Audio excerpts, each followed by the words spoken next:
Okay, guys, welcome to class 3 in our Introduction to Transits, Timing Trends class. We are going to be picking up right where we left off last week. So without further ado, I'm going to bring up that presentation. We finished on the last piece was about special note about Jupiter and Saturn, about the ground and grow process. So we're just going to skip straight up to Uranus and get into that, and then we'll record this and then we'll just move straight into the presentation for tonight, which is going to be a fun and exciting extra as well. So we've been looking at the different planets. We looked at Jupiter and Saturn just to get a sense or a feel for what they do by transit, how they affect us, what's their cycle like, what are we likely to experience. So same thing tonight, we're going to be looking at the 3 outer planets to start, and they are some of the main planets that we use in transit work. So we've been learning a little bit about the idea that the slower moving a planet, the less frequent its transits, and therefore the more important they become. So the 3 planets we're going to profile over the next, little bit, first bit of class tonight, we're going to look at Uranus, Neptune, and Pluto. They are the outer or modern planets, and they're called that because the modern planets, if you like, because they were only discovered in the last 200 to 300 years. So they are recent or newer inclusions into the astrological law, and we use them primarily as transit bodies, and they can give us some really useful information for this. So Uranus has an 84-year cycle. So what that means is it takes Uranus 84 years to make a complete circuit around the chart, which also means it takes 84 years to move through the sky, to move through all the different parts of the sky. So wherever Uranus is in your birth chart, it would take Uranus 84 years to come back to that same house and that same sign and that same degree. So most of us are going to experience a variety of Uranus transits. You might have a Uranus square transit or a sextile transit or an opposition transit, and these can occur at any age. Uranus does spend approximately 7 years moving through each zodiac sign. And because we've also been learning about the whole sign house system, where Uranus, where the signs and the houses are the same size, when Uranus is spending about 7 years per sign, this also means that Uranus is going to spend about 7 years in each of the houses in your chart. So what does Uranus do? If you're having a Uranus transit, what can you expect? What's it going to feel like? What's it going to look like? Uranus is known as the planet of chaos and the unexpected. So shocks and surprises are very common, and that's what we can expect if we're having a Uranus transit. You're going to get some sort of sudden development or an unexpected twist or turn show up. Usually you see this Uranus moves quickly, so usually by the time the first exact hit of a Uranus transit has happened, there has been some sort of unexpected development. It tends to happen in the 3 to 6 months leading up to the first hit. It's pretty close to the first exact hit, but I do like to just let you know that Uranus is one of those planets whose transits we really anticipate. So the purpose of a Uranus transit is to not make your life go crazy for the sake of it, but to stir up change that leads to freedom. Uranus is all about liberation. It's asking you to remember what being authentic is all about for you. And so when we're in a Uranus transit, we really do want to go our own way, we want to do our own things. We're not interested in new responsibilities, and we're not interested in following what other people tell us to do. One of the underlying psychological purposes or points of a Uranus transit, I think, is that it is designed to help you break open to new levels of personal insight and new levels of understanding around what is really true and authentic for you. Other keywords for Uranus transits are, this is about discovering your individuality. It's about connecting with what's really right for you, whether it's in your style, maybe you're having a Uranus ascendant or Uranus Venus transit. Maybe it's to do with, embracing those unconventional or out of the box ideas and thoughts that are really relevant for you. And that might be if you're having a Uranus Mercury transit. So Uranus transits are a catalyst. They tend to shock and stir and shake things up. We are restless, and a client is in touch with the energy of Uranus when they express a lot of boredom or they start wanting to make a lot of change. So we get restless with the routine and the stability in our lives when we're having a Uranus transit, and we're constantly looking to freshen things up and also to kind of ditch baggage. With Uranus, we want to be a free spirit and be able to come and go as we please or on our own schedule. And so we can have trouble with routines or with responsibilities. We can really feel the restriction of things that are limiting when we're in a Uranus transit. And it's often when we're in a Uranus transit that we become really clear that we can't force ourselves to go along to get along anymore. We can't force ourselves to stick with obligations or duties just for the sake of it. We really do need to make some changes. So the kinds of changes we need to make under Uranus are those that give us more freedom. So you might, if Uranus is triggering your chart around the topic of career, maybe it's in your 10th house or it's going over or aspecting your midheaven ruling planet. You might think that, not that you might think, you might be restless or bored with the 9-to-5 work routine, and you might be ready to try something like being an entrepreneur or working for yourself or being a contract person or a freelance person. When we're in a Uranus transit, we tend to have more of a gypsy-like experience. So 2 common examples of this that I see in clients all the time. When Uranus is in aspect to the moon or the 4th house, people go through what I call a couch surfing period, where their home life or their living situation is not stable. So people can be going through major renovations. People can be downsizing out of a family home and going into a rental. People might decide they don't want the responsibility of being a homemaker. And so they might, be a renter, or they might decide to spend 3 months here and then 3 months there and then 3 months there. So when Uranus triggers the moon or the 4th house, we tend to want a living situation that gives us that freedom or that spontaneity. 2 clues to surviving Uranus transits: we need flexibility, we need spontaneity. We don't want to be locked into long-term obligations. And one of my tips for managing and really thriving with Uranus is to keep your timeline short. So if in the case of, say, Uranus moon transit, if we're thinking about it from a home or living situation perspective, don't make a commitment for 12 months, make a commitment for 3 or 6 months. And then when you get to that 3 or 6 month mark, see what's going to suit you for the next time frame. The reason to do that is that with Uranus, we've got fast-paced change. We're going to have a lot of developments that happen in a short space of time, and therefore we need that flexibility. And there's just a comment coming in here from someone saying, horrifying to think of Uranus in the 4th as described for someone with a Cancer moon. Absolutely. And Uranus transits, there's sort of special language that we want to use for all the outer planet transits, but particularly with Uranus transits, if you're describing Uranus transits to someone who's very moon heavy in their chart or has a lot of fixed placements in their chart, they're going to, their charts that don't like change, that don't like the upheaval. If you've got someone who's very mutable in their chart or has a lot of Jupiter in their chart and they're having a Uranus transit, you know that their baseline energy is that they're kind of interested in Uranus because they like a lot of change. But when you've got a chart that's very resistant to change or very fixed and very stable, that's always going to be a little bit trickier for that person. You don't want to avoid talking about it, but you do just got to be aware that your client might be a little bit more shocked about what's coming up. And we've got someone else in the chat room saying that they're living through it now and it was shocking in the beginning. So what happened was they had mold discovered in their home and now it's awesome. Now I know exactly who this is. Sorry. I can never remember sometimes. Now I know exactly. Thank you for sharing this.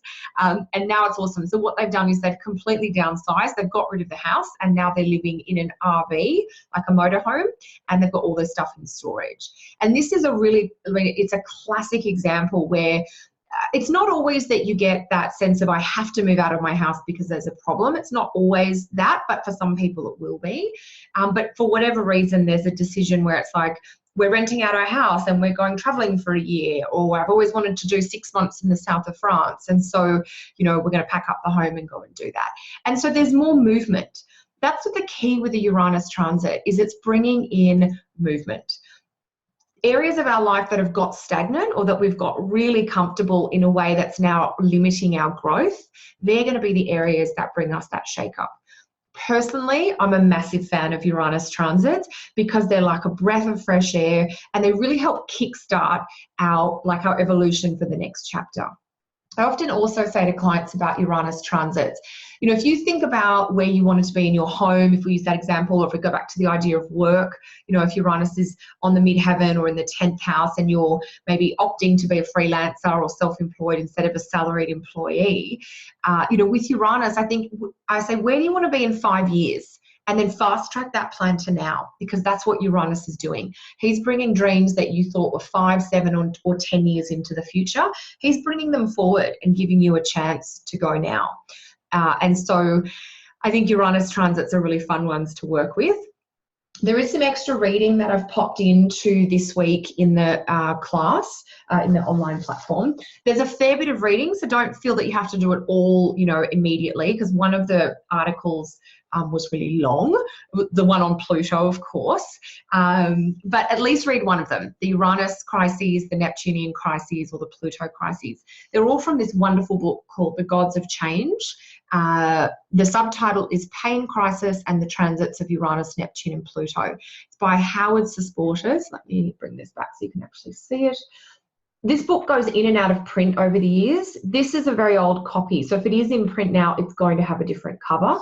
I would highly, highly recommend it. It is one of the few transit books that I go back to time and time again. It is from a psychological, more modern perspective, but if you're going to be a client or a consulting astrologer, the information in this book is phenomenal. So that's why you want to check out at least some, if not all, the readings for this week. Some of the tips, I remember going to a conference years ago, a workshop years ago at a conference with Bernadette Brady, and she talked about when people are coming into a Uranus transit, start encouraging them to make small changes. For instance, wear your rings on a different hand or carry your handbag over the opposite shoulder. Eat dinner for breakfast and breakfast for dinner, or work out at the end of the day if you normally work out at the start of the day.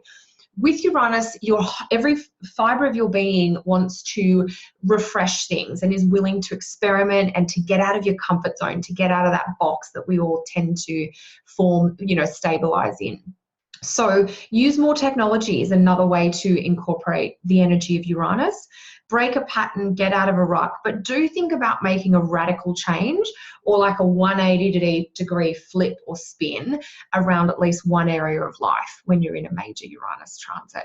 And if you're in a Uranus transit cycle, you will know about it because you will probably feel out of control. You will feel like things are happening faster than you expected, and you'll probably be dealing with some kind of shock or unexpected event too.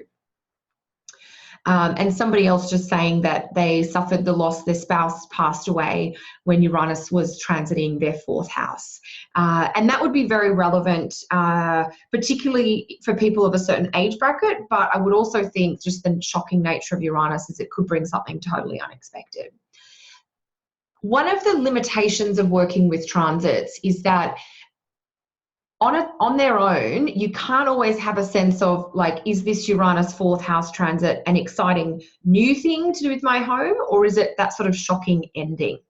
When we meet in the middle of 2018, or when you get to the second stage of our forecasting, we'll be doing a 4-week class on predicting with progressions.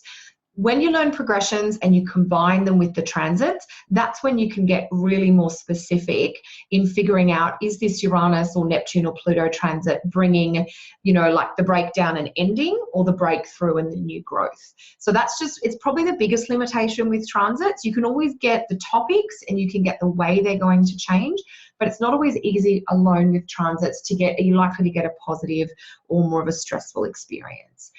So just to have that out there for you guys to be really clear too. So let's talk now. I was going to do examples in this section, but I won't because we've got a lot of examples in the next part of the connection. The 2 charts here for those of you who maybe want to run examples at home just as, you know, extra practice. We've got Meryl Streep here. So you want to look you know, Uranus is going through 28, 29 Aries and going to hit 0 Taurus, 0, 1 and 2 Taurus in the middle of 2018. So you could have a look and see what Uranus transit that might bring for Meryl Streep and what you could expect. This example here is totally for the Australians out there, although John Oliver recently spoke about this Australian politician on one of his skits. He absolutely just roasted Barnaby Joyce, who is an Australian politician who basically was married with 4 children and was a staunch, we had a big vote in Australia in 2017 about the Marriage sort of Act, you know, and can marriage be between 2 men or 2 women, or does it have to be between a man and a woman? And the gay rights movement, they were successful. But Barnaby Joyce was against that. He was like, no, you know, traditional family values, very conservative, man and woman only. And then while this was going on, it's just come out in the press early in 2018 that he was actually having, I don't know, we don't know for sure if he's having an affair, but a woman who used to work with him is now pregnant with his child. And so if you have a look at the Uranus transits through Barnaby Joyce's chart, look, you know, for where Uranus has been in the last 12 months, which is basically sort of 22, 23, 24, 25, 26 Aries. So that's hitting all the cardinal planets around those degrees. So I will leave these examples for you guys to just do. There won't be homework on them. They're just here for your own review, because in the second part of tonight's class, we've got lots of examples. So Neptune's transits, I really like Neptune. Oh, look, I'm so biased. I like them all. They're good for different things. And I think that's the point of working with cycles in astrology and doing timing, is to figure out, what is this time in my life supposed to be about? Is it a Uranus cycle? And should I be trying new things? Should I be staying up late? Should I be, you know, experimenting and getting out of my comfort zone and just embracing the chaos? Or are you having a Neptune transit? And should you be taking a break? Should you slow down? Should you let yourself chill out? Because when you are in a Neptune transit, this is a transit where I say we really connect with the idea that we are a human being, not a human doing. Now, Neptune transits have a lot to offer from a creative and a spiritual level, but they're not very productive times. And one thing that I think is really hard for all of us modern mindset people, you know, in the 21st century living, the trickiest thing with a Neptune transit is there's nothing you're meant to do. The point is you're not meant to do as much. Now, Uranus has a 164-year cycle, which means it's going to take Uranus 164 years to go totally around your birth chart. Now, as of the time of recording this in 2018, the average human lifespan will bring us into about our mid-80s, depending on, a little bit more or less, depending on whether you're male or female. So in your life, Neptune will only cover half your chart. So if you can find where Neptune was in your chart when you were born, and you move forward through the zodiac signs to the opposition point, that is going to be the half of your chart that Uranus covers. So any planets in that half of your chart, Uranus will make a conjunction to. Any planets on the opposite part of a chart, Neptune, I beg your pardon, Neptune will make the conjunction to if they're in that half. If they're in the opposite half, Neptune will make the opposition. So for instance, right now Neptune is in Pisces, and so we would have to go back about 80 odd years to get Neptune in Virgo. And so if you were born about that far back, you'll be having a Neptune opposition now. But most of us were born sometime in the meantime. So you can have a look at, you know, you might have Neptune in Scorpio, which means that Neptune is probably going to get into Taurus. Maybe early Gemini if you were born with Neptune in the latter part of Scorpio. Neptune spends about 14 years in each zodiac sign. So it's quite a long time. Neptune is an emotional planet. We say that it sensitizes things. So you're going to feel things more deeply. You're going to feel your feelings, so you can cry a lot more when you're in a Neptune transit. You're also going to feel other things like energy and intuition. I don't want to get too woo-woo on people that might be a little bit more practical, but I always think of the trident of Neptune, these 3 sort of spokes here, as being like psychic antennae. sitting like off the top of your head. And if you're in a Neptune transit, those psychic antennae are highly tuned and vibrating very, very strongly. And so what that means is that you've got to pick up on moods and feelings in the space around you. People don't have to say anything, and you're just going to have a sense about it. So we can get overwhelmed when we're in a Neptune transit. This is why we need to have more rest and more alone time. Because we're feeling more things, we're either feeling our own stuff in a more emotional, evocative way, or we're starting to really develop a lot more compassion because we're really seeing and feeling the pain in the people or the world around us. Now, we can get swept up in this sort of compassionate swell and wanting to kind of go off and save or heal the world. And sometimes under a Neptune transit, giving up a lot of what you've got materialistically to make a contribution or to sacrifice, to a larger good can be a relevant thing. Other times we have to be careful that we haven't got caught in this rose-colored glasses spin. Because Neptune is this very otherworldly planet that can sometimes lead us down the garden path. So how do you figure out that? That's a very individual process. You want to try and stay connected to your own internal space. And so things like meditation and creative outlets will really help you stay in touch with your own reality. We often have this desire to escape when we're in a Neptune transit. We can feel like we want to run away, or that real life is just too hard, too overwhelming, and too difficult. This is kind of where we can get into that idea of wanting to give things up. And if you have made sacrifices in the past for reasons that don't really agree with you or aren't in your integrity, they're going to be the things that you really want to let go of in a Neptune transit.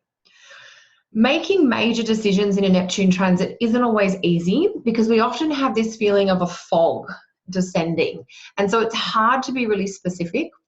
I remember talking many years ago when I had just started having a series of Neptune transits, and I was talking with another astrologer colleague or friend who was having some very similar Neptune transits, and I thought she described it perfectly. She said, I feel like my fire's gone out, like my engine's just died or gone cold. And that's exactly how I felt, because one of the very common symptoms of Neptune transits is that we feel very lethargic. So we do need more rest. We will not be able to keep up such a fast pace. Uranus, we run, 100 miles an hour, and Neptune, we're down to 20 miles an hour. Because that fogginess and that lack of clarity, one way I try to describe living or moving forward in a Neptune transit, think about driving down a mountain in a fog in the middle of the night. Even if you've got your high beams on, in a heavy fog, you still can't see more than a couple of meters in front of the car. So what do you naturally and instinctively do? You slow down. So with that Neptune energy, the reason the fog is there is so you can't see with your eyes. And what is trying to happen, and I'm going to steal a quote from Rumi here, you're being asked to sniff with your wisdom nose. You're being asked to feel your way forward. And if you're going to go at the pace of that guidance that is at the feeling or the intuitive level, you have to go slower so you can pay attention to the intuitive inklings that are emerging. So doing less, starting to say no, maybe stepping down from things, taking a break. Sometimes we have an emotional or a physical crisis of some kind in a Neptune transit that almost gives us the reason or excuse to not do as much as we had before. And obviously that's not ideal, but I mean, if you get into that space in the Neptune transit where you have time and space just to sit on the couch or sit on the beach and blob out, that's okay. It doesn't externally, this is not a productive cycle, because the space and the focus of a Neptune transit is internally. The boundaries are coming down. Fear that has been a rigid barrier for you, you're starting to find ways to kind of filter through and move around. So there is this sense of dissolving that happens. Sometimes the dissolving is a bit scary because things we thought were solid and stable and going to last forever, we realize it was like a cloud and it's not going to. We try, trying to hold on to a cloud or trying to hold on to a bubble even. And so that really shifts our perspective off the external and the realm of substance. That's what we do when we're doing Saturn transits. And Neptune asks that we go into the ephemeral, ethereal, and emotional, intuitive realms. So the point of a Neptune transit is to get you to slow down, to rest, to be, not do, to take a break and to let things go. You won't be able to hold on to things through sheer force of will. And what we do in a Neptune transit, it's like we drop in to the current or the river of life.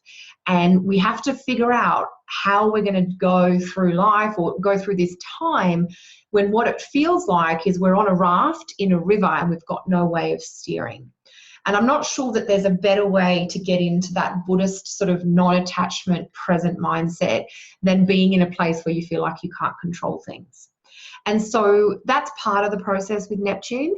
And the other part is to be aware of what triggers those feelings of overwhelm or that sense of like drowning, and get out as soon as you can. Figure out where your life raft is or how you can get a rope to pull to shore. But you definitely want to err on the side of caution of taking a break or going at a slower pace when you're in a Neptune transit. I've just come out of a series of Neptune transits and I definitely kept working through that time.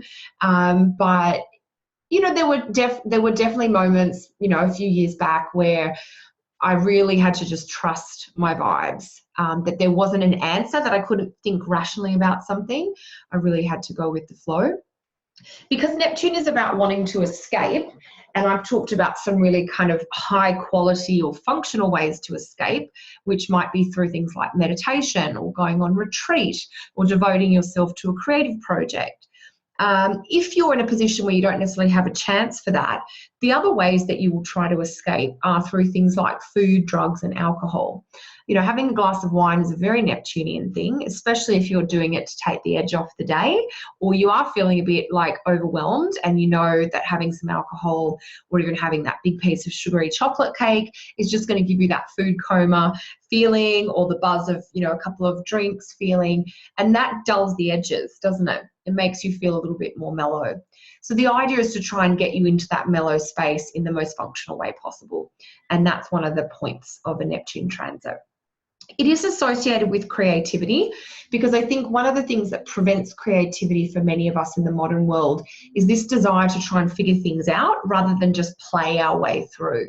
And Neptune kind of helps dissolve that need for control, which is a good thing, and then we can get into a more of a creative space. So it's almost like we're more in touch with our muses or our inspiration when we're in a Neptune cycle. Of course, I can talk about these three outer planets for days, but I will try and keep myself brief.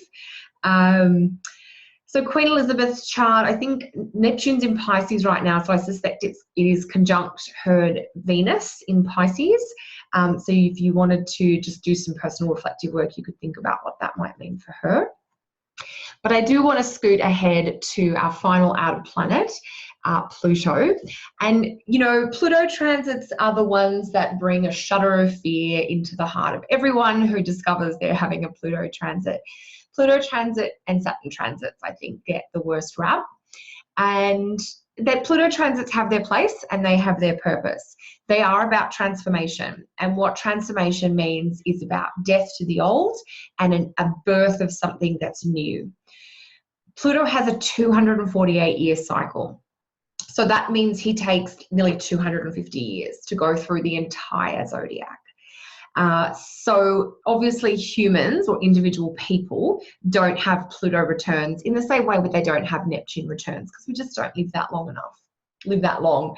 But countries, for instance, would have a Pluto return. And in fact, America is going through a Pluto return. America was born or created in the revolution in the late 1700s. Got to make sure I've got my history hat on.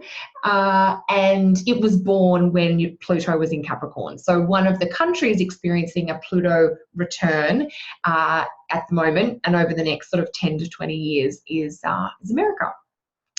Now, Pluto is the first and the only cycle of the major transiting planets we use whose orbit is not a circle, it's more elliptical. Now, what that means from a forecasting perspective is, for instance, we said Neptune's orbit was 164 year, or has a 164 year cycle. Because it's a fairly circular cycle, we can cut it in half and get the midway point, and we can divide it by 4 to get the quarter points. Unfortunately, it's not that simple with Pluto. Pluto spends anywhere between 12 and 30 years in each sign. depending on where it is in that elliptical shape. So it's not as simple as saying if we cut it in half, 124 would be the opposition and 64 would be the square. And that's one thing we're going to learn about later in class tonight. So I'll save those extra details then. So mostly with Pluto, you want to track his cycle through your ephemeris. Pluto just moved into Capricorn in 2008 and is going to stay in Capricorn, I think it's till 2024, 2025. And so that is about a 16-year cycle. So Pluto was in, I think it's in Libra and Scorpio the least amount of time. That was when it was moving through the signs quite quickly, about 12 years a sign. And it's slowly starting to move out of that really short part of the orbit and is now spending a little longer in each of the different signs. So more importantly than some of those technical bits are what happens when you're in a Pluto transit. So I always say, oh God, I say about 10 things with Pluto. It is about truth, trust, and loyalty, but the beginning of a Pluto transit will often show you where there hasn't been truth, where there isn't trust, and where there is betrayal rather than loyalty. So Pluto transits don't shy away from dark topics. There will typically be, not always, but particularly in the squares and oppositions and sometimes the conjunctions, there's going to be some sort of situation that becomes quite toxic, and where the process, the internal process of a Pluto transit is to make a journey from a place where you're disempowered or you've given away your control into a place where you feel in charge and empowered. So the Pluto transit journey is from disempowerment to empowerment. The way that process happens is usually around the first hit of the Pluto transit, you will become aware that there's been more going on in a situation than you realized. So there's this depth, this intensity. There can be this feeling of getting obsessed or really digging into something. Like all of a sudden Pluto starts transiting your chart and you want to know more. You keep asking why, what else, what's really going on there. It's almost like your suspicious antenna starts showing up, and things that you've trusted you start to question, because the point and the process of Pluto is to deepen your experience with life, and to do that you've got to lift the lid on shit you've shoved under the carpet. Sorry to swear, but there's often a bit of gunk or a bit of junk that we need to clear out with Pluto. Some of the typical topics, we're going to be dealing with issues to do with money, power, and sex. So these, it's straight at the heart of things, all to do with, money and sex are those areas of life where our vulnerabilities come up, where we have these intimate kind of experiences, where we can be more protective, when we might be more paranoid, and where we're dealing with these deeper levels of trust. So it is a Pluto transit is a transformational process where you have to get rid of something that has died, and it doesn't die in the Pluto transit. Usually it's died beforehand, but you've just kind of cottoned onto it when the Pluto transit comes up. So we have to go through a purge and purify process to ditch out of our lives, or to get out of our lives, something that's become toxic or not sustainable. So things have to change form, and depending on the planet being transited by Pluto, you might have to change form, or your career might have to change form, or your financial picture might have to change form. So these will be the ways in which Pluto does that. So betrayals, revelations, you're dealing with secrets. A Pluto transit is incredibly introspective. What you're doing in a Pluto transit is you're pulling your attention and your energy inwards. You're questioning and examining things you've never thought about before. It can be a confronting process. You're starting to see the darkness or the underbelly side of yourself and of the people around you. Now, there's a couple of images or analogies, if you like, that are often used for Pluto transits. The first one is the classic caterpillar, cocoon, butterfly process. At the start of a Pluto transit, it's like you are the caterpillar and you have gone into a cocoon. You maybe don't realize that your soul chose for you to go into this cocoon at this point before you incarnated, but that's what's happened. And our conscious minds often don't have memory of this. And so all of a sudden life has shrunk down and you seem to be really focused on just a few topics. And that's the caterpillar going into the cocoon. The caterpillar was pretty happy on the leaves of the rose bush, sunning themselves, chomping away on the leaves, happy as a pig in mud. And then all of a sudden you're in a cocoon. There's no more sunshine. There's actually no more food in here. And in that intimate, dark space, that is where the deep questioning and the transformation or the change process happens. A typical Pluto transit, if it follows that standard first hit, second hit, third hit process, will last about 12 to 18 months. And in that time frame, you are in the cocoon. At the end of the Pluto transit, at the end of the last exact hit, it is symbolically as if the caterpillar is now coming out of the cocoon, but it's not a caterpillar anymore. It is a butterfly. It has earned its wings. It has earned the power of flight. And when you come out the butterfly, you're a much prettier looking thing than the caterpillar, and you've got a much more useful function. Now, if any of you garden like I do, and for those of you who followed me on social media, you've been inundated with pictures of my garden in the summer months. The caterpillars are actually a pest in the garden. They eat the leaves of the plants, which is destructive for the plants. The butterflies are essential to the growth and the future of the garden, in that butterflies, like hummingbirds, are pollinators, and they help, move things around. They do a lot of that lovely cross-pollination. And, there's definitely an argument that's why we have to leave the caterpillars, because they're going to get to be the butterflies, which is what we need. But just the experience, of becoming the butterfly. And I think sometimes it's good to remind yourself of that when you're in the thick of a Pluto transit, that this is for a purpose and it is taking you somewhere. And while you're in the cocoon, you may not know what the emergence butterfly piece is going to be about in your life, but that's not your job yet. When you're the caterpillar in the cocoon, when you are in the thick of the Pluto transit, the point of your existence is to examine, to question, to deal with power imbalances, to change your behavioural patterns so that you're taking charge and not letting other people walk all over you.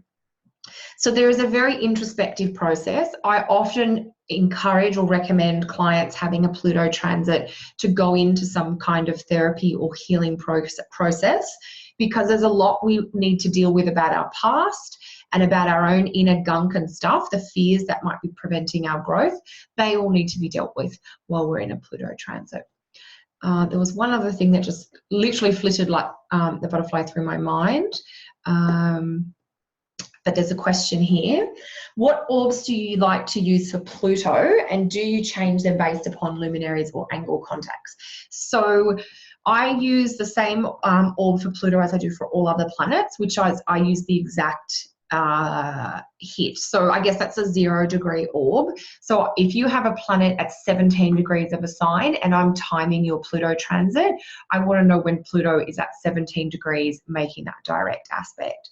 What I do then is I would add, I would say maybe 3 months before the first hit, I would say that's when it's building, that's when you're feeling it. But from what I've seen over the years, it really is, you are in it when the planet becomes exact. I don't use a different orb for Pluto or even Uranus or Neptune, because these outer planets move so slowly. And if we remember that relationship between time and orbs, if you give yourself a 5 degree Pluto orb for a Pluto transit, you've just given yourself a Pluto transit for 10 years.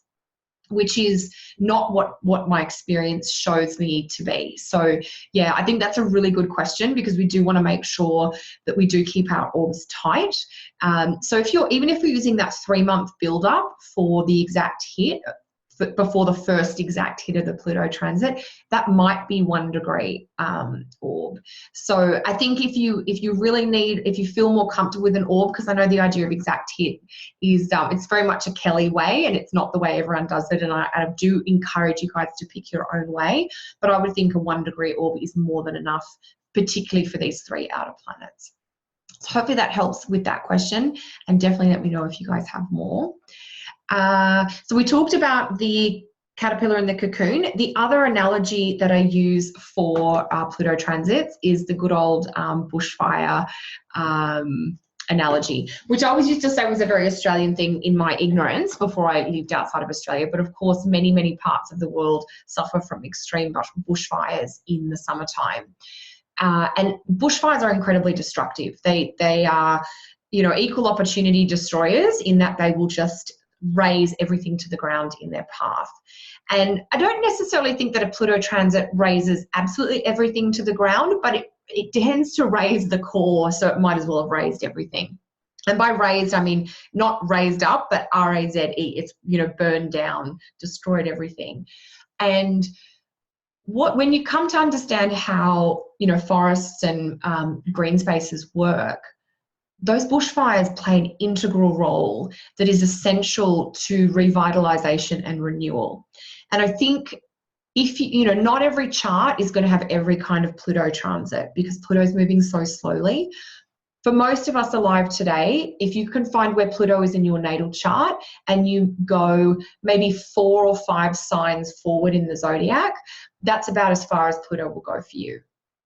Pluto is going to be in Capricorn till 2024, 2025, and then it's going to go into Aquarius where it's going to spend nearly 20 years. So 2045 approximately. I'm just doing this off the top of my head, so check your ephemeruses for the exact data.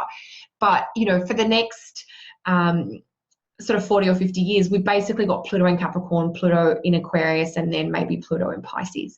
And most of us, that will be the rest of our lives. So not everybody is going to have that Pluto transit. So part of the reason Pluto transits are so intense is they don't trigger everything in your chart. They're just going to trigger a few parts that need to be completely burnt to the ground so that you've got space to have the regrowth. That's what a bushfire does in nature, is it gets rid of everything so we can get more sunlight through. There are certain seed pods that can only open in the extreme heat of the bushfires. So certain things can only come into being and can only grow in that incredibly intense environment. And if we use that as an analogy for the psyche, there are certain things inside you that you will never discover unless you go through the intensity of those Pluto transits. So I don't want people to be scared. That's never my intention. But I do think it's important to be honest about the level of intensity or depth or even darkness that a Pluto transit can trigger. Now, if you are working with a client who is having a Pluto transit, please don't be afraid to use the word hell. The amount of times I've sort of danced around it because I've been nervous. How do I say, Pluto transits are like being in hell. And then I just got used to just saying it. 9 times out of 10, the client is like, oh, yes, that's exactly like it. Oh my God, when does this start and when is it going to end? Because that's the wonderful thing. If you can say to your client, look, this is the cycle, this is what it's like, this is how it might be challenging for you. And you can say, look, it started around this time, and they're like, that's exactly when the trigger event happened, which is usually what they'll say. Then you can go, great, this cycle ends in this time frame, and you could expect that after that time, you will slowly but surely start to feel like you're rejoining the land of the living again. And the other saying that clients really seem to respond to when they're in a Pluto transit are the idea that when you're going through hell, keep going. Don't stop. You've just got to keep going. And one of the other students is saying, yes, some seeds germinate only after a fire. So it is going to be raw and real when you're in a Pluto transit. There's no room for faking it. There's no room for pretending here. So it's going to bring this profound new level of honesty and intimacy, both with yourself, and then you will be more able to create that deeper intimacy with others. So that brings us to the, sorry, how can I skip Prince Henry? So since people are often scared of Pluto transits, I wanted to find a Pluto transit where there has been a positive outcome. And we're totally projecting, but, we are sort of being fed this fairy tale romance story in the press, and we're all following it hook, line, and sinker because fairy tales are basically myths which have been around for eons. And so Pluto... let me get my ephemeris and be really specific here. I'm looking at Prince Henry's Venus at 17 Libra, and I'm just going back in my little ephemeris to when Pluto first hit 17 degrees 17 degrees in Libra. Did I say Aquarius? Sorry, too many words today. So Pluto is moving through Capricorn, and as of March 2016 is when Pluto hit 17 Capricorn for the first time. So March 2016, April 2016, and May of 2016, and the first 3 days of June 2016, Pluto was traveling somewhere through 17 degrees Capricorn. The reason it was so long at the 1 degree, it's stationed retrograde at 17 Cap on the 17th of April 2016. And so that's a little bit more of an intense experience if you have a planet stationing in that exact transit aspect. So that was the first hit. And the second hit of Pluto-Venus began in January 2017. And this is actually how I would describe it to a client. The preview, the taste, the awakening of your Pluto-Venus transit began in the first half of 2016. And so something inside you awakened where you recognized your ability to go deeper, or desire to go deeper around love or around relationships or in your connections with women. Venus in Harry's chart also rules the 5th house down here. Sorry, the 5th house and the IC. So there's also something here, I think, about him wanting to have a home and wanting to have a family. And it's like his light went on, for those of you who are Sex and the City fans, in early 2016. And so in some ways, it's sort of like it's just a matter of time after then. In the second half of 2016, Jupiter moved into Libra. So now we're getting a Pluto-Venus transit and a Jupiter-Venus transit. That's going to certainly sway the Pluto-Venus into something a little more positive.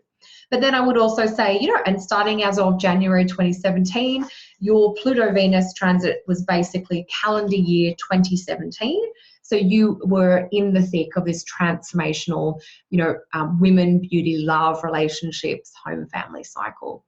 And of course, it was in that time frame in 2016 when Harry met Meghan Markle, who he's now engaged to be married to.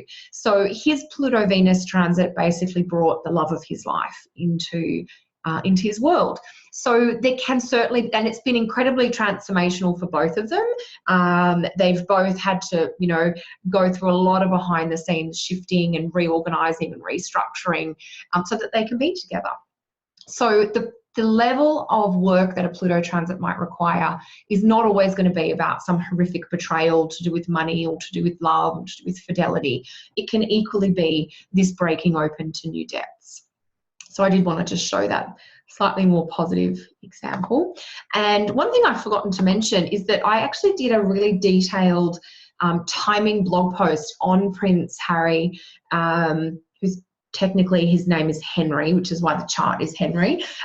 Harry is like a nickname for him. So if you pop on my blog and just Google, Prince Harry, there's a very detailed blog post, not just about transits, but about other timing techniques. So for those of you who might be more interested in that, you're welcome to check that out. So this is just a summary slide for the transit piece. So making a list of what transits are happening when, giving it a sense of priority. And we talked in our previous class around you can do an A-list priority, you can do a VIP list.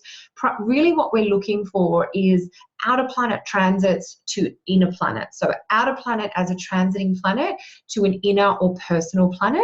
And there's different ways. If you've got a few to choose from, you can pick which one or two might be most important. But as long as you're working in that outer transiting to natal inner or personal planet, you're in the rich realm of the really profound cycles.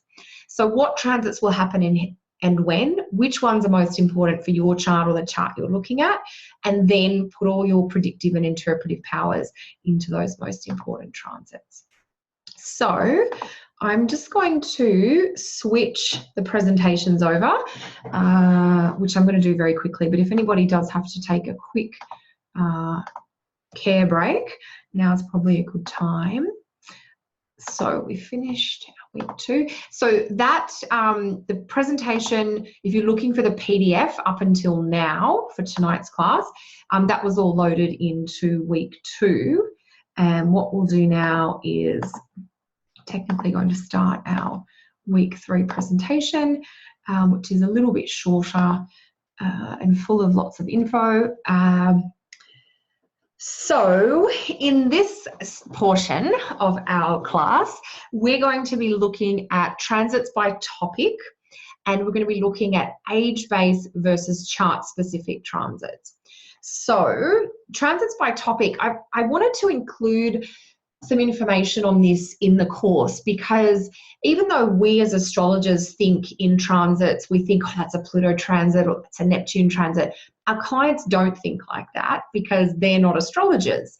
They think instead like, oh my God, what's happening in my relationships right now?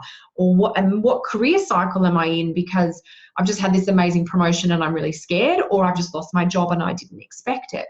So clients are going to show up asking you about particular topics. So this is my way of helping you bridge the gap between the magical astrological knowledge that you have and the real life insights that your clients are looking for. So I'm trying to help make that connection. So your skills with natal chart work come into play here. So the more confident you feel with interpreting different topics in a birth chart, the easier it's going to be to know where to look in the chart for cycles or info about certain topics. So what we're going to explore is where we might look in the chart if we have to give some info to a client around their relationships or their health, for instance. Now, I haven't picked every topic because there's many, more than we would have time for in a week of workshops. But what I've picked are the top sort of 4 or 5 topics that come up most commonly for clients. So what we need to do before we even get to the chart, if your client says to you, and I recently recorded a podcast with Chris Brennan where we took a lot of questions from listeners, and a lot of the questions were about how to set up your consulting business, how to deal with clients. So I'm going to link to that podcast. I don't think it's going to be live just yet, but by the time you're listening to this, it should be. I'm going to link to that podcast in the course because there's just some really good questions there that I think I was thinking of you guys as I was recording it. And, you know, part of it is how much information do you ask the client before you do the reading? And one of the things we said is you're absolutely allowed to ask them what topics they want to look at. You're not a mind reader and you're not a psychic.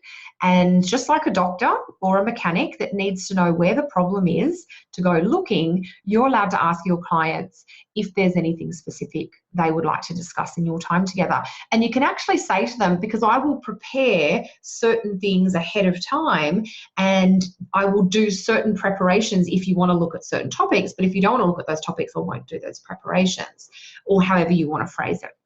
I want you to sound professional, but also like, you know, you're experienced enough to know that it's okay to ask for these things. So if you have that information from the client, then you can prep in advance. Sometimes you only get the information at the start of the session, and as you get more confident in your astrology, you will be able to adapt to things on the fly. But if you are doing prep and you know you're prepping for certain topics, and some of the topics we're going to look at tonight are so common that you can safely prep for all of them because most people will ask about them. But as you're sitting down to do your prep, have a think about it. You know, if somebody wants to ask me about love, what signs in the chart do I need to look at? What houses in the chart? What planets am I really going to be honed in on? If somebody wants to ask me about health, where in the chart do I go for information about health? And sometimes it's useful to make a short list of this so that you can go to the right place for the right information. This is another one of those tips to help you streamline your process. So rather than just shooting darts into a barrel, you're a bit more like an expert that goes straight into the spot that counts. So some of the most common topics that clients are going to ask about are maybe some of the topics that you too are interested in. Love and relationships and work and life direction are probably the top 2 topics. And I've separated them out here because in astrology, we approach them from different places, but money and security is often linked into the work and life direction. And sometimes it's linked into the relationship component too. But we know in astrology that we don't find money in the same part of the chart that we find work and career, or that we find relationships. The other topic that's really popular for people is health and wellness, and fertility is a part of that. So I've included that in here as well. There are, of course, other topics, my friendships, my family, my parents, my siblings, your children. And I think the key here is that you just want to insert the relevant parts of the chart based on the topic. And hopefully what we're about to do will help you understand what those relevant parts of the chart will be, because there's a bit of a process. So common topics, love and relationships. Where and in the chart are we going to see love and relationships? We're going to see that in the 7th house. So if there are any planets transiting through the 7th house, that's going to have an impact on relationships. Venus is another part of the natal chart that describes relationships. So if your Venus is receiving a transit, that can influence your relationships. The ruling planet of your descendant, or the ruler of the 7th, this is the planet that rules the sign on the 7th house cusp. In traditional astrology, we call this the Lord of the House. And the Lord of the House is like the boss of the house. So this is the person that's in charge of what goes on in different areas of life. So if you have Gemini on your 7th house cusp, Mercury, the ruling planet of Gemini, becomes the ruler of the 7th. What that means is that in your chart, Mercury is actually your chart specific or your personal relationship planet. So if I'm timing relationships for your chart, the first planet I look to is actually the Lord of the 7th, or the ruler of the 7th. I will consider Venus as well, but one of the examples we're going to look at tonight shows how important it is to look at the ruler of the 7th. An extra area of the chart that you could look at for relationships would be the ruling planet of the 5th house, or any planets that are transiting through the 5th house. The 5th house is the part of the chart to do with romance. So it can be triggered when we are particularly in the early throes of a new relationship.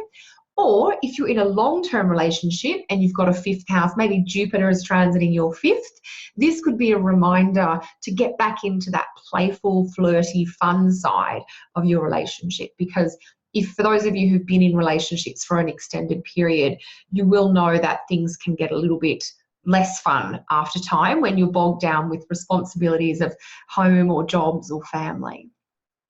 So that's how we would, so it's almost like you want a list, a targeted list of where in the chart you're going to look for specific transits about the topic of love and relationships.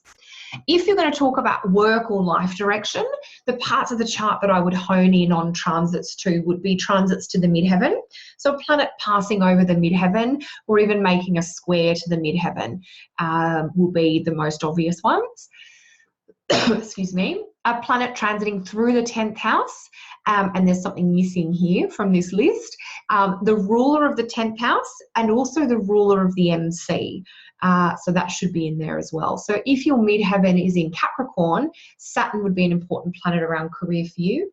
But if your midheaven is in Libra, then Venus is actually your personal career planet and will have more to do with your career. Transits to Venus will have more to do with your career than they will with your love life.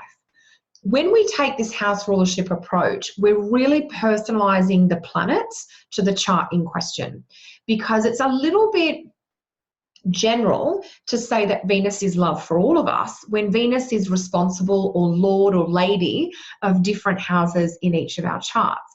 One thing, for me personally, I have Taurus on my 3rd house cusp. And the 3rd house is the part of the chart to do with siblings. And so Venus is the planet that rules siblings for me. So when Venus stuff is going on in my chart, Venus is getting a transit, that's always bringing things into my life through my siblings. So I know for me personally, Venus stuff doesn't have anything to do with my husband, but it's got everything to do with my darling siblings, so who I adore. And yeah, anyway, I could talk to you about my love of my siblings for a long time, but that's really not what the class is about. So next topic. Now, money, this is funny. This is not often the topic people will ask about first, but it's often the topic they most want to ask about, or they're most worried about. And of course, money, 9 times out of 10, it's the money I've got, or how I can get more money, or what should I do with my money, which is all going to be 2nd house topics. So you'd look at transits through the 2nd house, transits to the ruler or the lord of the 2nd house. You can also have a look at the moon phase. So the natal moon phase, when we learn about progressions, we'll learn about the progressed moon phase, and that does have an impact on money and abundance. Jupiter in traditional astrology is the natural planet of wealth.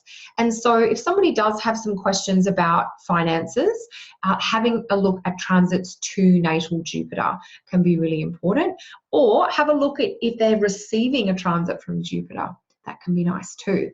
Now, the extra bit on the money front that I want to add in here is that if somebody is more concerned about their debt levels, their tax situation, an inheritance issue, their retirement planning, or what their partner is doing with money, those topics are all 8th house money topics.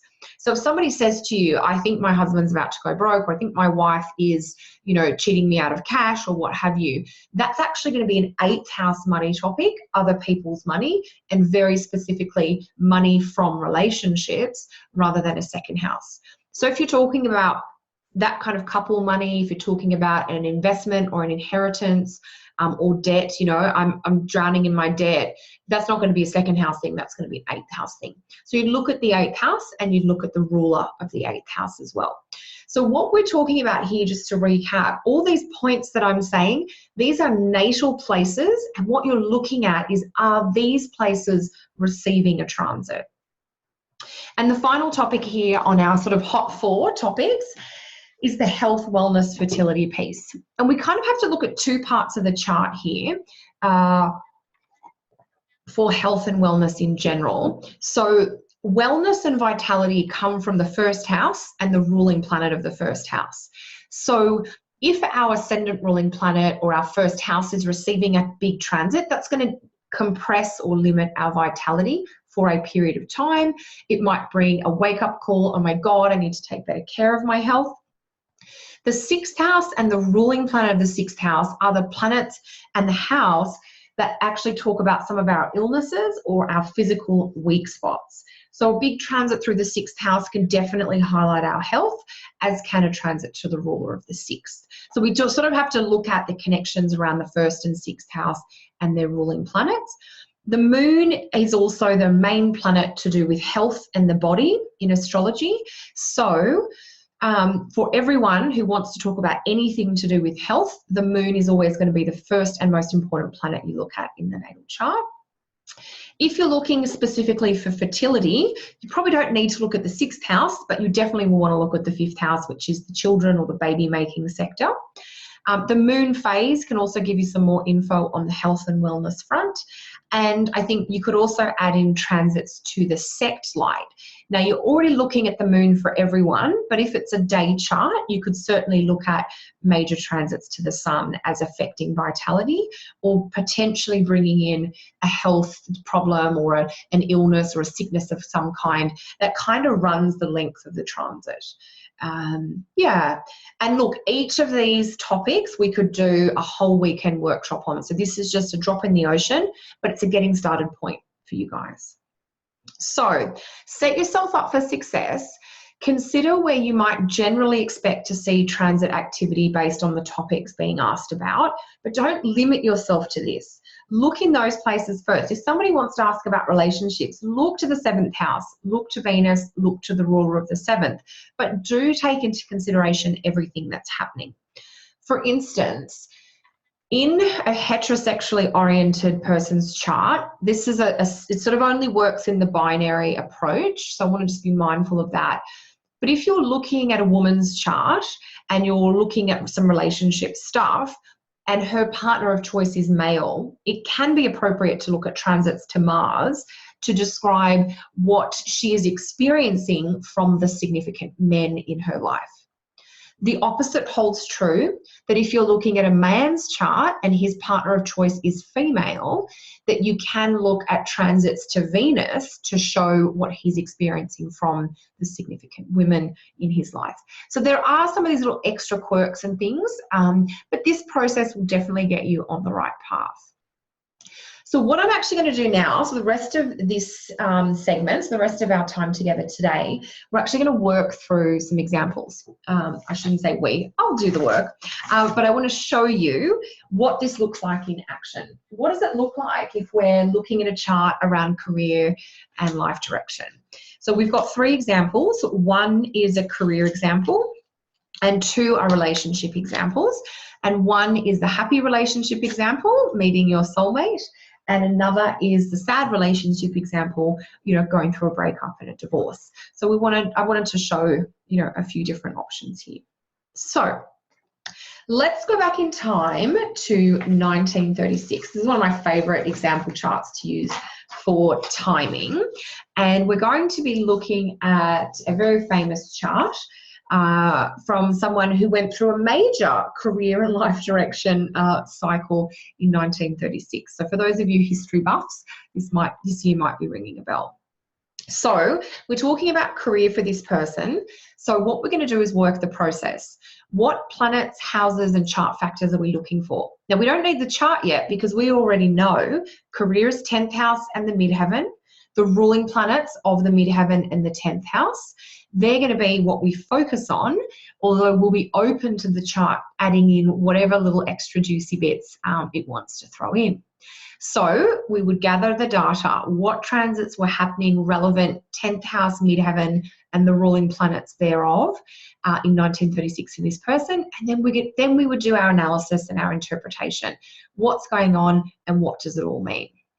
So we're going to be looking at the chart for King George. So for those of you who maybe aren't as obsessed with royal family charts as I am, King George is Queen Elizabeth's dad. So this, she would be Charles, so that the hierarchy is, or the succession line, I guess, is George, Elizabeth, Charles, and then William. And so William, Prince William is married to Kate, and their eldest boy is George. He's actually named for William's great-grandfather, this George. George is obviously a very popular name for the kings in this part of the royal family. So if we're going to find out about career, we know we're going to be talking about the midheaven. So this is a chart that has a Leo midheaven. So we'd be looking specifically at triggers to 5 or even 8 degrees of Leo, because in this chart we have Jupiter conjunct the Leo midheaven. We could also look at transits or triggers to the sun. The sun is the ruling planet, the lord of the midheaven. And so anything triggering the sun is going to bring changes around that midheaven and the career. So we could also look at triggers to the sun. And we've got a Cancer 10th house, which means we could also consider triggers to the moon or major transits through Cancer. And we'll also just see what else is going on. So I'm going to my trusty ephemeris, and for those of you working at home who've got access, you know, if you're one of those multiple screen people, you can look up the transits for 1936, which I have neglected to identify here, but I'm sure I wrote them on his chart. Here we go. So some of the transits that George was having in 1936, I'm going to draw these on for you guys. We had Pluto going through the latter part of Cancer, which meant that Pluto was squaring his ascendant and descendant. I do find transits like this, where a major planet is squaring one of those angular axes or lines in the chart, they are really significant. So this is transiting Pluto in the 10th house of the chart, squaring the ascendant-descendant axis. We've got a major event to do with power, to do with the transition of power, that is putting a lot of pressure, not just on George because it's squaring the ascendant, but on his marriage because it's squaring the descendant. So it's almost like there's a shift in the balance of power in his relationships through this transit. So that's one of the transits that he had at that time. We also had transiting Saturn moving through Pisces. So for George, that was transiting Saturn in the 6th house of health and work. And I'm going to save the best for last. At that time, we did have, and Saturn in the 6th house, I don't think it was making, let me double check. Oh, yes. What do you know? Didn't notice that until now. Saturn was actually hitting the 21-degree marker of Pisces, which meant it was making a direct square to the sun, and the sun is the ruler of the midheaven. So that's a classic transit that says Saturn to the ruler of the midheaven, time for some more more responsibility in your career, or it's time for you to decide whether you're going to step up or you're going to bow out. Another transit that was happening, because I think there were 4 big ones happening that year, Uranus was moving through about the sort of 4, 5, 6, 7 degrees of Taurus and opposing his Venus. Now, Venus is important for those of you eagle-eyed watching at home. We've got a Libra rising chart here. So Venus is the chart ruling planet. So any transit to Venus is going to bring some significant, and in this case, unexpected developments into the person's life. And the final transit that was happening for George in 1936, we had Jupiter moving through Sagittarius and making a conjunction to his sun. So this is one of those examples where there was no major trigger to the midheaven itself, but we have the ruling planet of the midheaven, the sun, receiving 2 big transits at the same time, a Jupiter conjunction, which only happens once in 12 years, and a square from Saturn. Now, a major angle transit from Saturn to the sun does happen every 7 years, but it's that rare combination of the Saturn square the sun with Jupiter conjunct the sun at the same time that is of significance here. So I know this now looks very messy on the screen, and to be honest, when I'm prepping charts for clients, there's a lot of scribble, but I guess like a doctor, the scribble means something to the person who put it there. And so you can make your charts as pretty or as messy as you like. I'm old school. I love getting the pen and paper out, and I've got my ephemeris, and if you've got a list of data, however you can connect with the information is the most important thing. It needs to make sense to you. What I would do after scribbling all over the chart is I would actually make a little list so that it will keep my thoughts clear for the client and for the session. And I would write on that list, Uranus opposite Venus, Lord 1, L1 is my abbreviation. I would have Pluto square the ascendant, descendant. I would have Jupiter conjunct the ascendant, and I would put MC ruler or LMC, which would be Lord of the MC. And I would have Saturn square the sun, knowing that the sun was the midheaven ruler. So there is a story that these 4 transits are telling us. Jupiter on the midheaven ruler, which only happens once in 12 years. We might say this is a golden year in his career where he has got some sort of success or a chance for a great opportunity. There may be some sort of elevation or some increase in prominence and influence, which are all Jupiter to the midheaven ruling planet things. You know, Jupiter is going to bring growth. It's like, what's the next level? How can I take this up a notch? I am ready to grow. Saturn square the midheaven ruler is saying this is going to be hard. You know, there's going to be no free lunches here. You're going to work for what you get, but you should get what you work for. Saturn is going to bring that idea of here's the rewards from your hard work, and here are the consequences from where maybe you didn't pull up your socks. And so for those of you who are familiar with your history, 1936 was the year where George's older brother Edward became king. He became king in 1936, and in December of 1936, Edward was like, I can't have the throne and the woman I love. The woman Edward loved was Wallis Simpson. And so Edward had to make a choice, and he said, I'm choosing love. I'm giving up the throne. And so unexpectedly, because there is a Uranus transit here, George became king. And if the line of succession had held as it originally should have or was intended to do, the royal family would have gone through Edward's side. If Edward had married or was in love with a non-divorced woman, he would have married her and had children with her, and we would have no George and no Queen and Elizabeth and no Charles and no William and no Harry. So this is a very interesting time, not just for George, but also for the British royal family, because the line of succession changed by going from brother to brother instead of from father to son. It should have gone from Edward to his son, but instead Edward said, I'm out. And which meant George, who, you know, in the royal families, they talk about having an heir and a spare. George, as the youngest son, was never expected to inherit and was, probably planning a fairly quiet life with some diplomatic activity. And instead, in 1936, with these very sort of unusual combination of transits, he gets thrust into the spotlight, into the most powerful position that he could ever hope to hold. If anybody's got any questions on that, let me know. But that's just one example of how we would do our transit interpretation. So let's move on to, I'll clear the screen. Super juicy. So, and I think the key theme there when I was reflecting on this, it's the Uranus to the ascendant ruling planet. This is a year where things aren't maybe going to go according to plan. There can be some excitement there, but you're going to have to do things out of the normal order. And then it's really all those triggers to the sun who rules the midheaven. It's not the sun because it's the sun. It's because in this chart, the sun is the ruling or governing planet of the midheaven. And so any transit to the sun affects the career and the life direction. And there's a comment here about, yeah, I know it's a bit of a tease not to put Edward's chart up. And of course, the weird thing is Edward's chart was having all of this transit activity about relationships. So for Edward, he was like, I don't care that I can be king. I'm in love with this woman. I think he was having Pluto conjunct his descendant. And so he had this obsession, which he had for his whole life. I mean, he stayed in love with Wallis. They stayed together until death.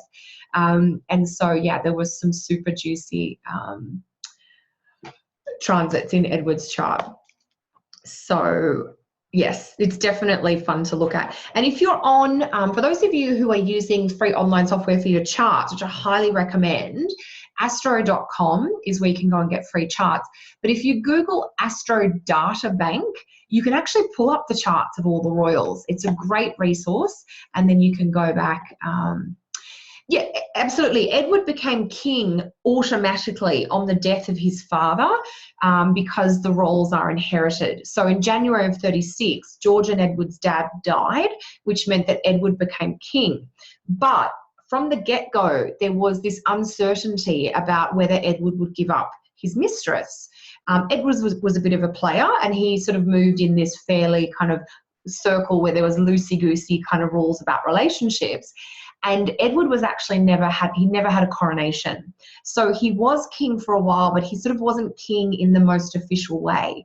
So yeah, but anyway, it is a fascinating sort of period to look at, and the timing and the charts of it all.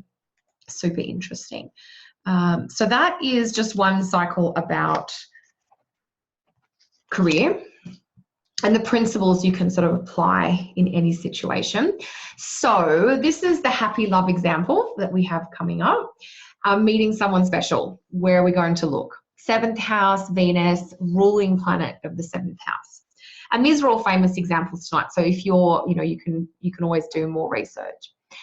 So David Bowie is another chart that I love to use. And I know he's well known for his music, but I actually always use his chart for the relationship, because in the transits, but also in the progressions, which we'll learn about later, there's some wonderful stuff that went on when he met Iman. And part of the reason I like to talk about David Bowie's chart in the context of relationships is he was married and had long-term relationships before he met Iman, and none of them were happy and none of them were satisfying in the way that he describes meeting Iman as sort of being, the love of his life. And they were married within a couple of years of meeting each other and stayed happily married until his death. So if we're talking relationships in his chart, like we would in any chart, we're instantly focused on the 7th house, which is the relationship sector. We could be looking at transits through the 7th house and the planets there. And we're also going to look at the ruling planet of the 7th house, which, since he has a Leo descendant, is going to be the sun. So let me move this one out of the way. And the other planet we can look at is Venus. So there are 3 sort of hotspots when we go in for love for David Bowie. So because I am old school, I always have the charts printed with all my scribble here. So what transits was David Bowie having? So you've got the hotspots. I'm going to clear them so we can try and keep this as tidy as possible.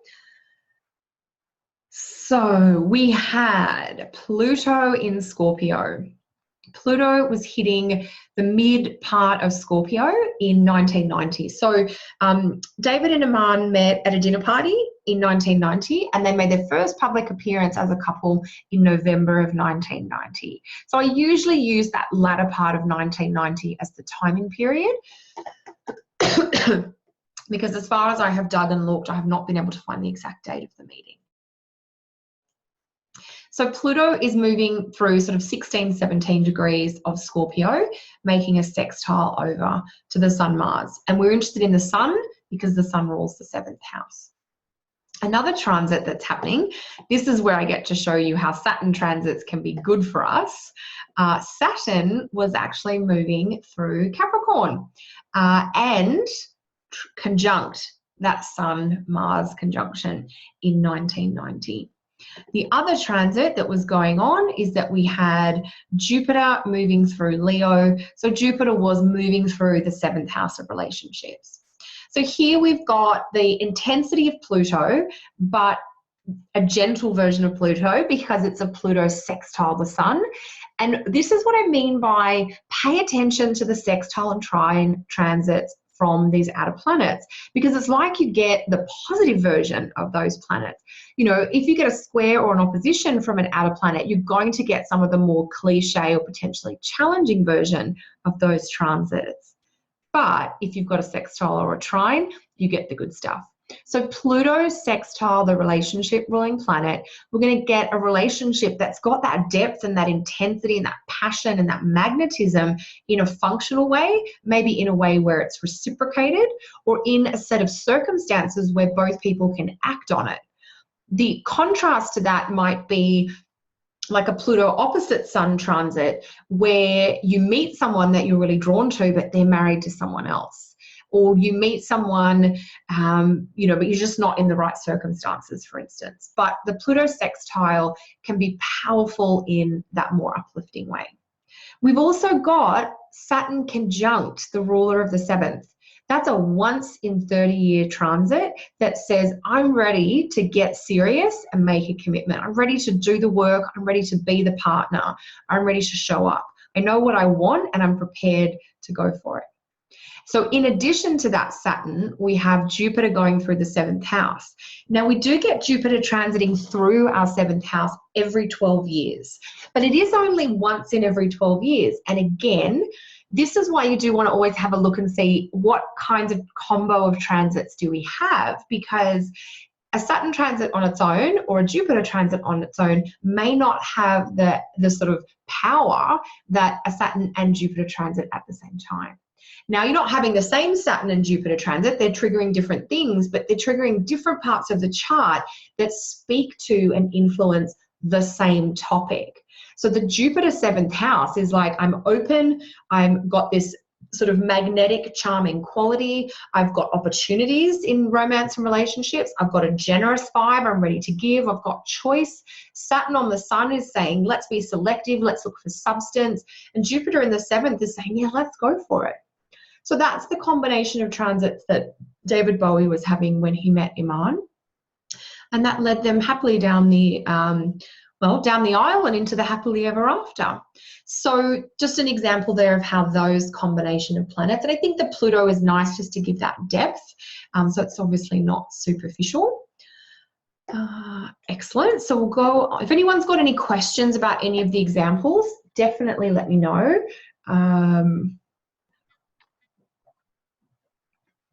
When we're doing our interpretations, we would go through, you know, Jupiter in the 7th house. You almost want to know from your client, like, are you single or are you in a relationship when that, because how I would interpret Jupiter in the 7th is a little different based on the circumstances. So again, don't be afraid to ask. You're not a mind reader, but you are a cycles reader. Jupiter in the 7th, if you're single, go for it. This is a great time to mingle and meet new people. Get out of your comfort zone. Date outside your normal type. Don't put any blinkers on your dating options if Jupiter is transiting yourself, or if or if Jupiter is transiting your 5th house. If you're in a relationship and Jupiter's in your 7th, you want to prioritize your partner. You maybe want to spend more time or money together. You want to focus on that togetherness and maybe having some adventures together to help kind of keep that spark alive. So it's subtly different depending on the circumstances. So you kind of want to know that info. Same thing with the Saturn to the Sun when the Sun rules relationships. If you're single, there can be some of the loneliness that really crops up then, or that sense of like, I'm figuring out what I want and I've just got to wait for the right person to come along. If you're in a relationship and Saturn transits your relationship ruling planet, this is where you're having to do some really deep restructuring in that partnership itself. So you already know if Saturn is to the ruling planet of the 7th, which is the Sun for David Bowie, we know that they're in a commitment, serious, responsible cycle to do with relationships. But you can further personalize that as you sort of connect in with the story. So here is a great question here. We talked about the importance of outer planet transits and their role. When discussing a specific topic, do you place more emphasis on transits to the key planets and houses that represent the topic and blend the outer planet transit into the discussion? So basically you need to see, I think the way to answer this question is you need to see what the chart is showing you. So in this case, the main transits that speak to relationships were the Saturn and Jupiter ones. The Pluto is significant. And I think you would, if you're going to explain what's going on in relationships for David Bowie in 1990, you would probably need to address all 3 of those transits. You know, when we're doing some of our homework, I'm really getting you guys to pick this one's more important or that one's more important, partly because it is more important, but also because in a homework situation, you know, I can't read, or, you know, it's probably too much for you guys to write a 2,000-word essay each week. So we just pick a bit and work on it so you can practice. But in a live reading, in this David Bowie Iman situation, you would speak to all 3 transits. And I think, you know, if you might speak for 15 or 20 minutes. And in this case, you could probably divide that time fairly evenly between the Jupiter 7th house, the Saturn Sun, and then the Pluto Sun, because each of them is going to add to the story. Yeah, I mean, you could pick one and the client's still going to think you're right. If you say Jupiter in the 7th is a great time for love, you're like, oh my God, I met this amazing person. You know, the client probably feels like they've got enough there. So it's a fine line when you're talking with a client around giving all of the technical info versus summarizing things to the extent that the meaning is conveyed in a way that's comfortable for the client. So I'm hoping this is answering the question here. When discussing a specific topic, do you place more emphasis on transits to the key planets? Yeah, I mean, if there was another outer planet transit going on in this chart that wasn't really relevant to relationships, I would talk about it in the reading, but I would talk about it in relation to whatever topics it was triggering in the chart. I'm hoping that's speaking to your question there in the chat box, but if you need more, if I haven't quite got to the heart of what you're looking for, just let me know. Cool. So one more chart example tonight, which is another famous relationship. So let me just make sure I've got the chat box covered. Perfect. Okay, cool. Also, what I wanted to say, because I've been marking the homework, you guys are doing really well. I know we're sort of halfway through. Well, now we're nearly at the end of our week 3 class. And I'm always so impressed as to how much growth students have just in that few weeks together. So that's really wonderful. So a comment here: with younger people looking for love, they usually look online. Getting out and about to stir the pot is difficult. Would the opposition to the 5th have gotten Bowie out of a rush? Okay, let's go back to Bowie's chart. Opposition to the 5th. I'm not sure. We didn't have an opposition transit there that I could see. We had Pluto in the 10th sextile the Sun in the 12th. We had Saturn in the 12th by transit and Jupiter in the 7th. So Yeah, let me know which opposition you're talking about, because I feel like I'm missing something. And it's interesting. You would think younger people go online a lot, and they do, but they also are aware of the people in their lives.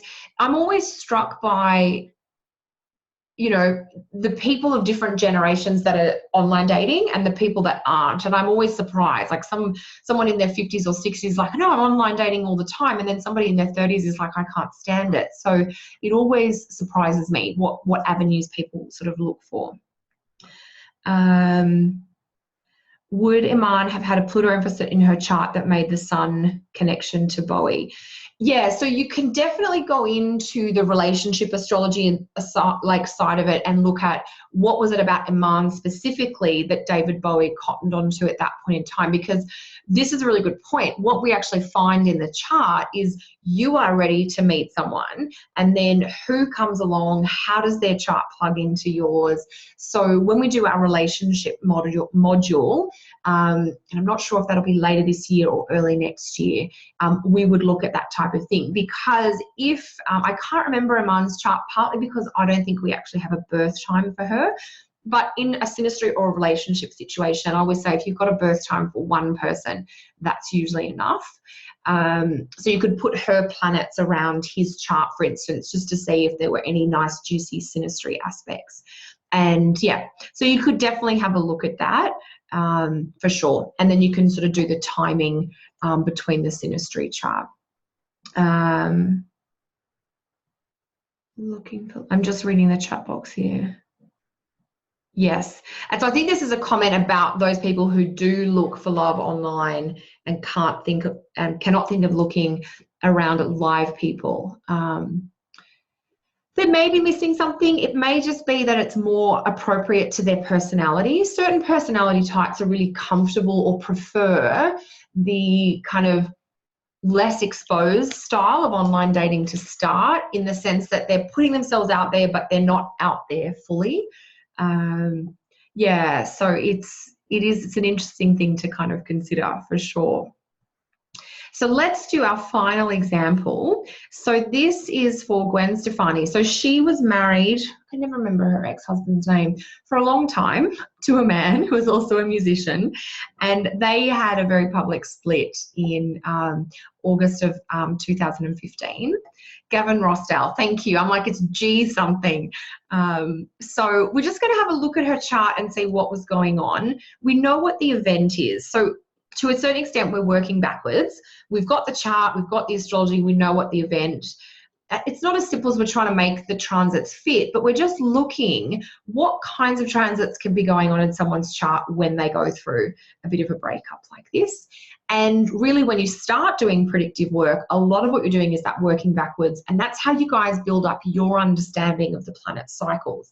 So if you've not yet gone back in your own chart, for instance, to see when Saturn transited your sun or moon or your ascendant, or you haven't gone back and seen when you had a big Uranus transit or Pluto transit, I would highly recommend that as a personal reflection exercise. So to go back to 2015, middle of 2015, Saturn was still back in Scorpio. And so that's the transit we're going to start with now. Saturn was moving over Gwen's ascendant and Neptune conjunction, or Neptune ascendant conjunction, I should say. And Saturn had been moving over that point, going all the way back into 2014 as well. And that was in the build up. The other huge transit that she was having at that time, Pluto was a little earlier back in Capricorn, running through the middle part of Capricorn, and was opposing her moon. We also had Uranus opposing her sun. This is a very dramatic time for her. And Uranus was also opposing, Uranus was in the middle of Aries then, opposing Jupiter for her. Yeah, I think that were the big transits she was having. So we had Saturn conjunct the ascendant, which happened to be conjunct Neptune. Now, what's interesting about that combination is when you've got a chart like you've got a Neptune aspect something in the natal chart, that's going to be a part of your chart that you tend to more easily see the positives or have that rose-colored glasses. And having Neptune on your ascendant can make you incredibly creative. And in fact, music is often one of the remedies that I suggest for Neptune, which Gwen obviously found very early on because she's been a musician since her early years. But, you know, if Saturn goes over your Neptune, or if your Neptune is on a point and Saturn goes over both of those things, you are going to get a wake-up call or a reality check of some kind. Something where you've been living in the clouds.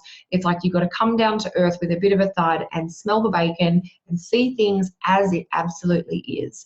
And I suspect, so the announcement was made in August of 2015, but for anyone who's gone through a horrible, or just any relationship breakup is horrible, they usually are a little ways coming. And I suspect in the 12 months prior, as Saturn was banging around over that ascendant Neptune, things were maybe starting to come apart at the seams, behind the scenes, and it was only towards the end of that cycle that it was sort of publicly announced.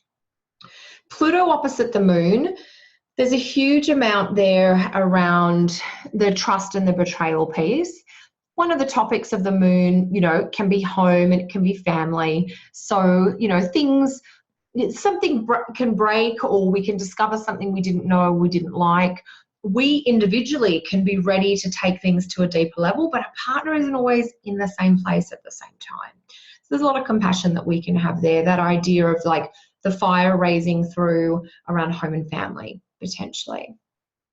Uranus opposing the Sun, opposing Jupiter. So these are, you know, Uranus transits to the Sun, shocks and shakes our identity. Uranus to Jupiter, it's like our faith is in question, and we've got to really update or refresh our faith because maybe we're living under an old paradigm. In Gwen's chart, Jupiter is the ruler of the Pisces IC, and I think that, you know, is probably the clearest transit that shows the change or the chaos that was going on in her home life or in her family life at that time. I wanted to use an example like this because there isn't any of those kind of typical, you know, 7th house triggers. I mean, she does have Taurus on the 7th house cusp. So Venus is her personal relationship planet. And as hard as I looked, I'm just going to double check my ephemeris.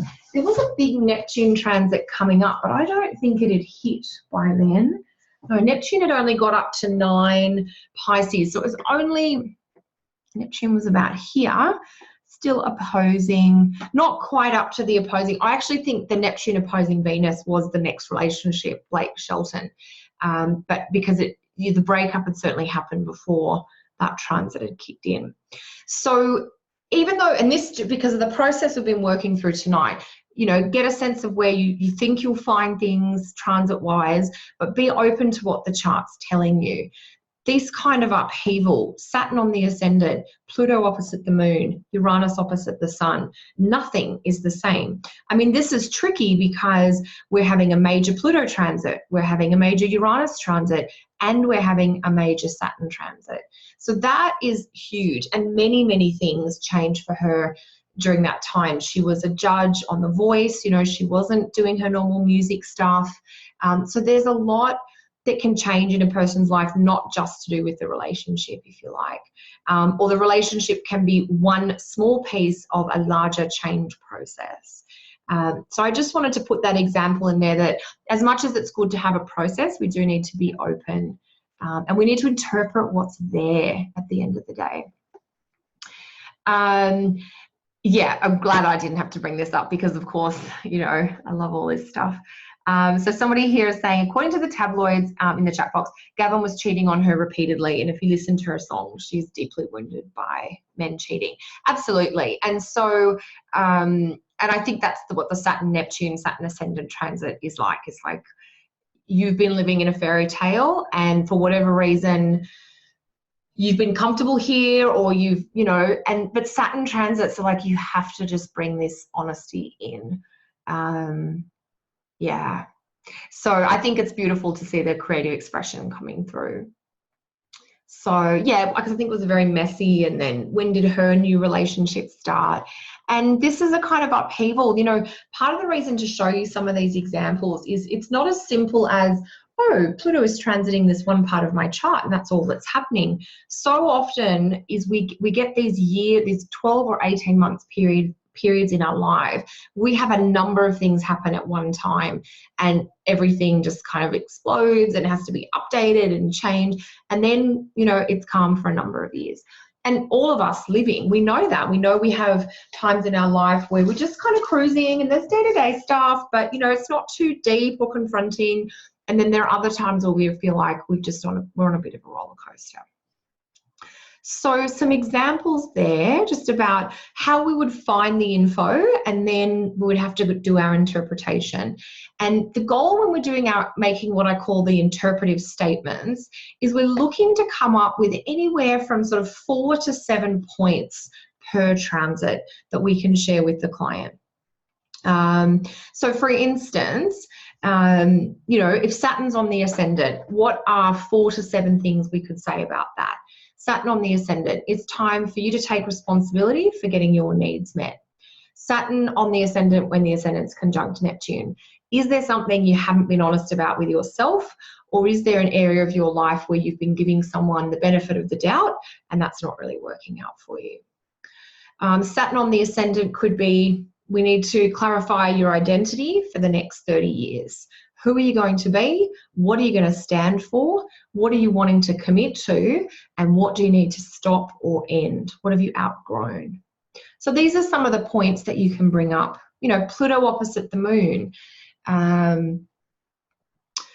What kind of purge or purify process do you need to go through? You know, what deep emotions are coming up to do with trust or loyalty or betrayal that maybe need to be worked here? Are you dealing with a betrayal of some kind to do with your home, to do with your family? So we'd be looking for some statements here. I mean, a lot of these are questions, but a Pluto moon statement might be, this could be a time where your emotions are deeper or darker than normal, or where you are questioning things, you know, at a much deeper level. You might be wanting answers to things that you've been avoiding or ignoring in the past. Pluto to the moon could be a time where you're wanting to be honest with yourself, or you're wanting to be honest with someone else in a more profound kind of raw way. And I would certainly say, you know, this might be a time where you are ready to do some healing or therapeutic work about some of the emotional baggage from your childhood, or to do with your role as a mother in general, because the moon also represents the mother in each of us, male or female. So what we'd be looking to do once and I know we spend a lot of time in class on what's happening and how the cycles work together, but once we've got that info, then we want to think, what can we tell our client about this? What do they need to know? You're going to feel things much more deeply for 18 months. You're in this very rare, very unusual cycle that is triggering your emotional space or your heart space. You know, you might need to purge, you might need to vent, you might have rage that needs to come up. And it may not just be from current events, it's probably got a clue to do with the past. The past connection is not so much the Pluto transit, it's the fact that the natal point being triggered is the moon. So then we'd look into those interpretive statements. And based on our time today, I think I'm going to hold this next section over to our class next week, where we'll be looking at age-based versus chart-specific transits. So we will pick up there next week,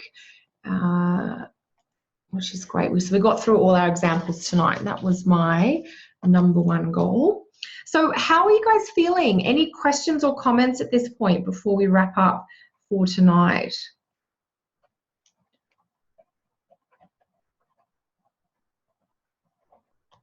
Okay, we'll go with the no news is good news. Hopefully everyone's feeling interested and intrigued.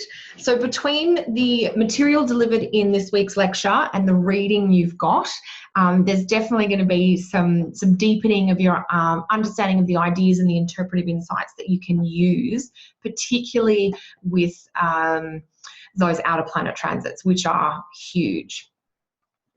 And we've just got a comment here that I'm feeling excited. This class is like a key opening what previously was cargo culting. I'm not quite sure what that means. Maybe it's a typo. I'm not sure. Tell me if you can, Jen. Excellent. So I will have the homework up. Actually, I think I'll have it up very shortly because I already prepared it earlier today. And if you haven't received your this week's homework back from me yet, you will get it tomorrow for those of you in the live class. Okay, cool. It is a thing. I need to Google it. Thanks, Jen. You've got such trendy references. I'll see you guys on the Facebook group if anyone's got any further questions. And I'll see you guys same time next week for our final class in this transit module. Bye for now, guys. Have a great week.